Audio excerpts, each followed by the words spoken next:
What's going on, everybody? Scott Bogman here for BettingPros to give you my favorite picks and bets for Week 6 of the college football season. We went 5-5 last week. I was big on the games that I was outspoken about. I had Alabama, and they won outright in the craziest game ever. And then Oklahoma, I won. Probably shouldn't have gotten that one, but I did win that one.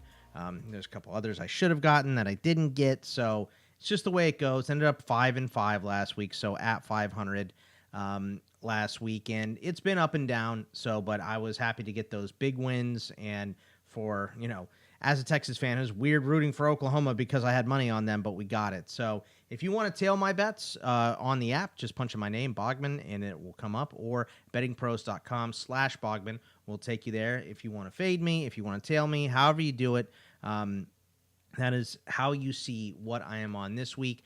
But let's get into it. I have, I believe, 8 picks for you against the spread and over-unders, and then 6 props and a couple of anytime touchdowns I threw in there as well. So let's get into it. Let's start on Friday night. Syracuse at UNLV. I'm going to take the Qs at +6, and I'm going to take the over 55.5. My initial thought when I looked at this game was, okay, we have a quarterback going into his second start. It's a bigger game. It's a Friday night. Maybe we'll take the under here, but both these defenses have been miserable. I mean, UNLV runs the ball at a good clip, 6th in the nation in running the ball.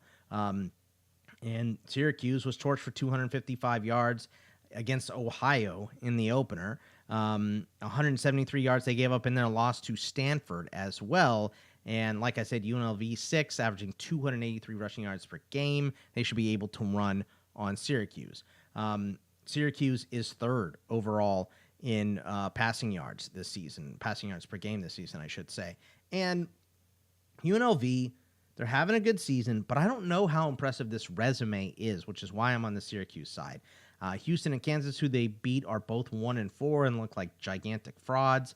They had 2 weeks, even with their quarterback leaving, right? Sluka left, and Hajj Malik Williams replaced him last week and looked great. But they had 2 weeks to prepare for that game as well. So I don't really buy into UNLV here, so I'm going to take the points and Syracuse on the road here, but also this over because I don't trust either one of these defenses to stop the other offense. Let's keep it moving here. Michigan State at Oregon. I'm going to go under 52.5 in this game, and the reason I think this game is going to go over is because Oregon is playing Ohio State next week. So I know Michigan State is not impressive. Not a very good team at all, but I just don't feel like Oregon is going to open it up in this game.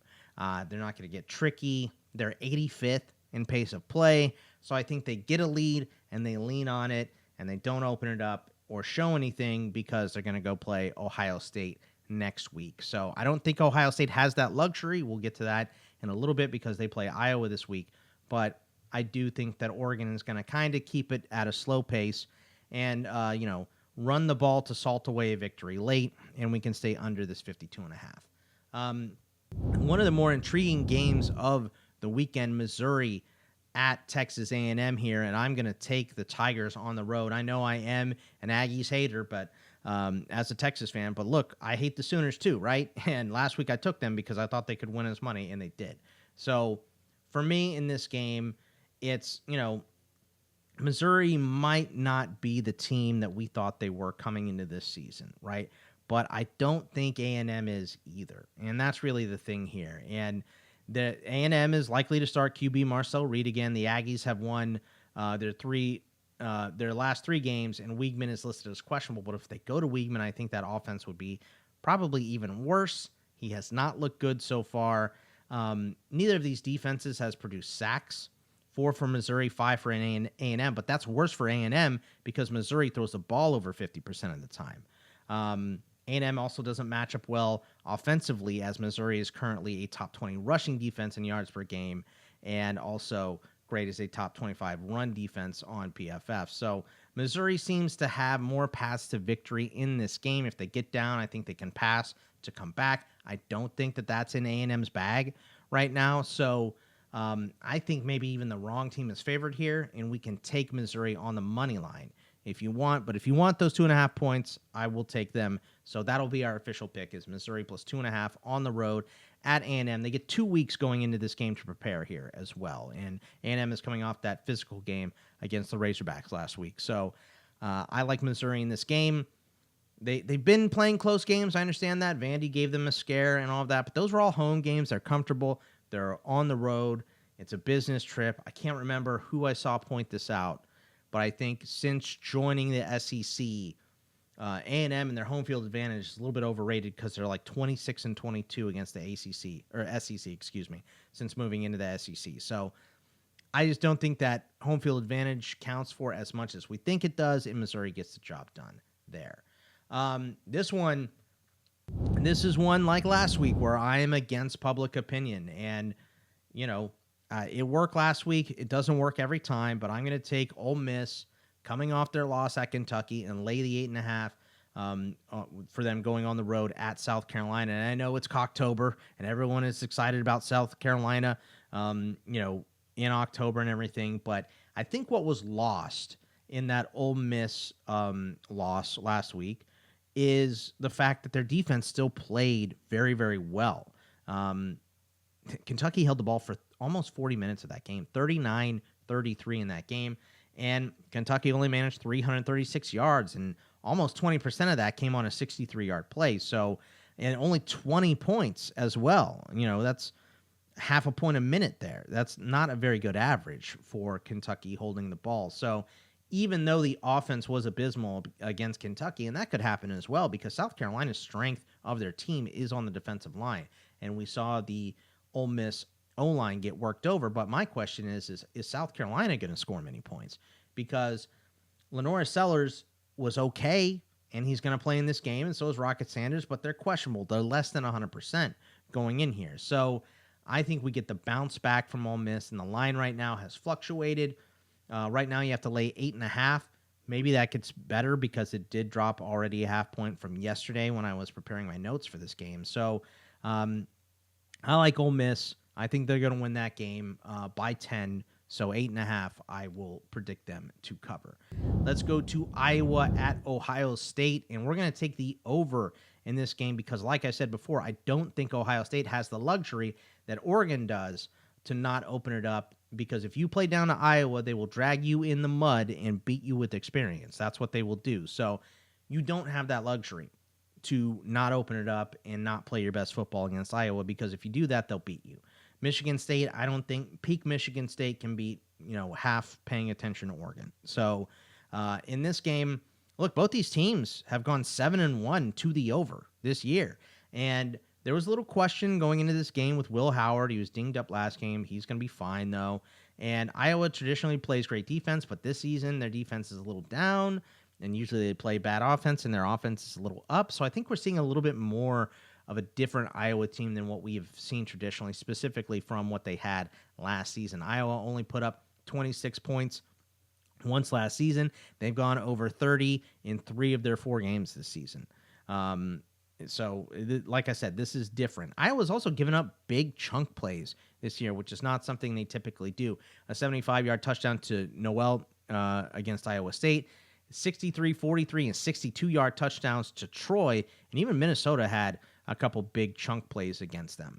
So Ohio State is not just first in offensive roster strength, but also first in offensive performance, and I think they do the heavy lifting to get to this 45.5 total. Ohio State getting up early could lead to turnovers for the Hawkeyes as well, which would set up Ohio State with shorter fields and make it easier for them to score. So for me, I really like the over in this game. I think that bar is set too low because there are 2 good defenses playing here, but I don't think this is a close game. I think Ohio State wins going away. They haven't played anybody yet, so it's a little dicey, right? Ole Miss hadn't played anybody, and they got beat by Kentucky. I don't think that is this type of game.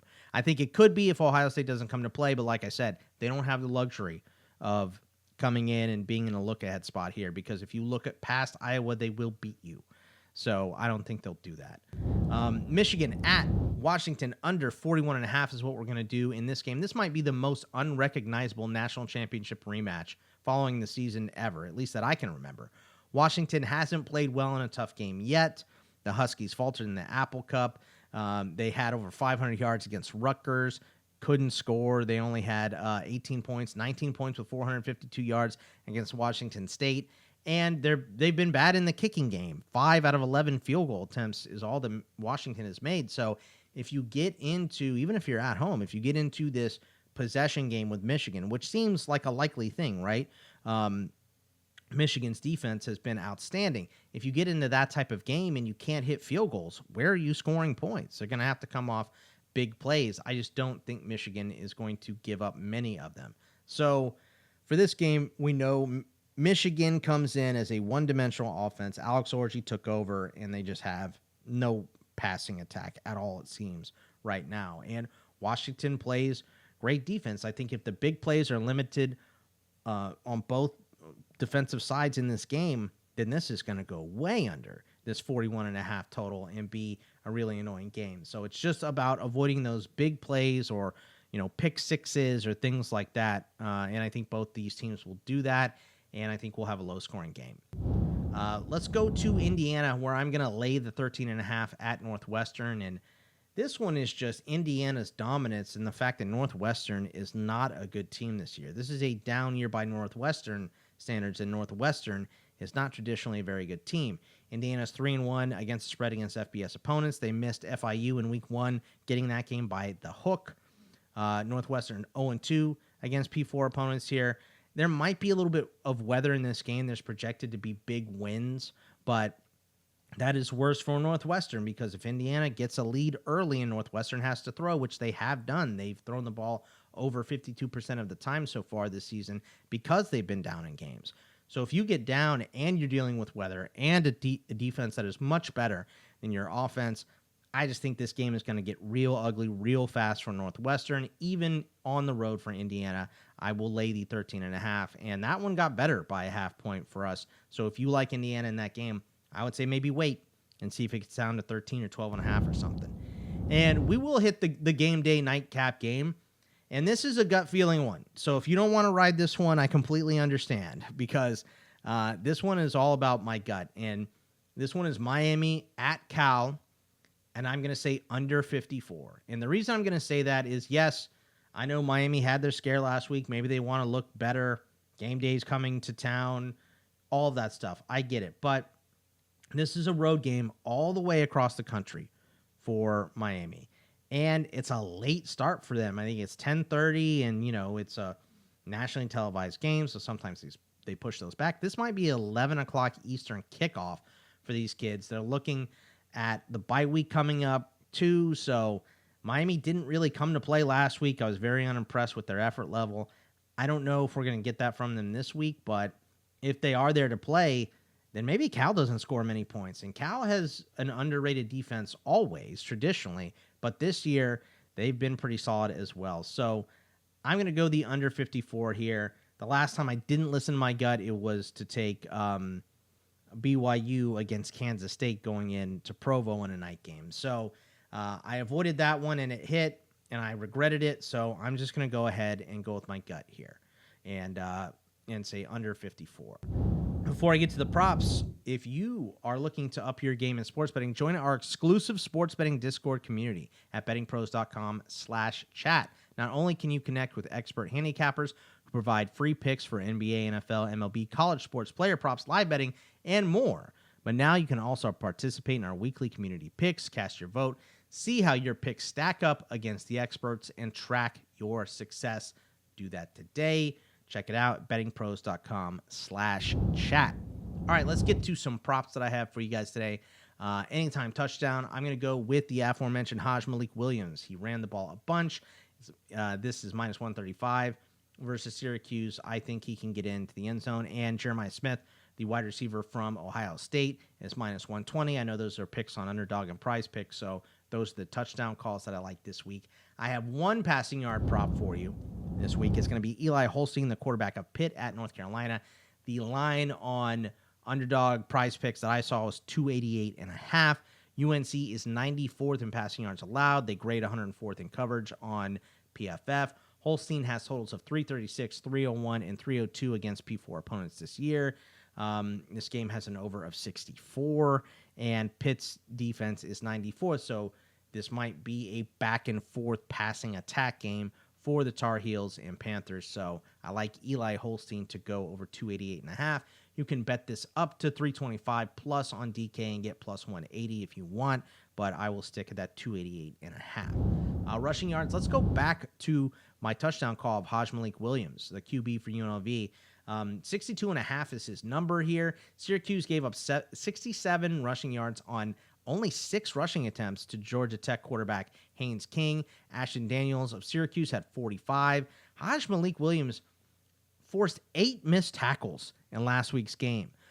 Q's is 95th in tackle grade. They have a bunch of missed tackles this season, specifically in the secondary. So if Hajj gets to that second, third level, he might take a big one to the house. He had 71 designed rush yards last week and 48 on scrambles. I like the over in this game, so I like these totals for Hajj Malik Williams. Let's go to Navy. This one I didn't see on Underdog or Prize Pick, so you may not be able to get it, but it's Blake Horvath, the quarterback for Navy. His line is 87 plus, is minus 115. You can bet this all the way up to 120 plus to get to plus 320. I'll stick with the 87. You can combine this with something else probably and make a nice little parlay. But if you want to go to 100, that's plus 150. I like both of those. But in games against FBS opponents so far, Blake Horvath, 122, 211, and 87 rushing yards. Air Force is 71st in rushing yards allowed. They grade 110th. Navy is good this season, 5th in rushing yards per game, 9th in run grade, 5th in run block grade. So I really like Horvath to run for a bunch of yards. I think Air Force is fairly miserable. I think Navy's going to have the ball for a lot of that game. This is at elevation. I get it, but I don't care. Phil Mafah, the running back for Clemson at Florida State, his total is 86.5. Mafah held to only 58 yards against Stanford, but they're so bad against the pass that nobody has to run against Stanford. Stanford has like a top 10 rush defense right now because everybody just passes against them. They're miserable against the pass. Florida State is 96th in rush yards allowed. They've given up 31 10-plus yard runs, which is 9th lowest in the nation. Not a very good effort from Florida State on the defensive side against the run this year. Phil Mafah, I think, pops a huge one and gets most of this total in one big chunk run, but I think 86 is too low for him. You can bet this one all the way up to 120 to get you plus 340. I'll stick to the 86. 100 is plus 160. Don't hate that number either. Receiving yards prop. Let's go back. Jack Bech for TCU. 91.5 yards against Houston here. He hit this for us last week. And 10 for 131 at Kansas, 8 for 166 at SMU, 9 for 200 against UCF, and then 6 for 139 at Stanford. Houston is statistically top 10 against the pass, but they played UNLV, who's 125th in passing yards per game, Oklahoma 114th, Rice 89th. Cincinnati is the only good passing offense that they played at 21st, and Iowa State is below average as well, 62nd. TCU is 4th in passing yards per game. Bech is also 4th in the country in receiving yards, so I think Bech is an easy bet here. 91.5 yards against Houston. 100 plus will pay you plus 150. 120 will pay you plus 255, but whatever number you want to take, I think he goes over. And the last one I have for you is Bru McCoy, the wide receiver for Arkansas. This one is 43.5 receiving yards. I think this total is too low here. 44 is minus 120. Tennessee hasn't needed to pass late in games yet, and I think this is a game that they might. Arkansas on the road, tough environment, night game. I think that Tennessee is going to have to finally let Nico really sling it, which they haven't really done outside of that first week. They let him throw 31 passes. I think 26 passes is his next highest mark. But I think Bru McCoy can go over this total as well. That is it for me. If you guys would like to hang out with me on Monday, I will be doing the Locker app on Fantasy Pros. We play the Locker app. We talk a little bit of fantasy football as well. So check that out on the Fantasy Pros Discord. But that is going to be it for me. Have a good weekend. Good luck. And I will see y'all next week. Take it easy, everybody.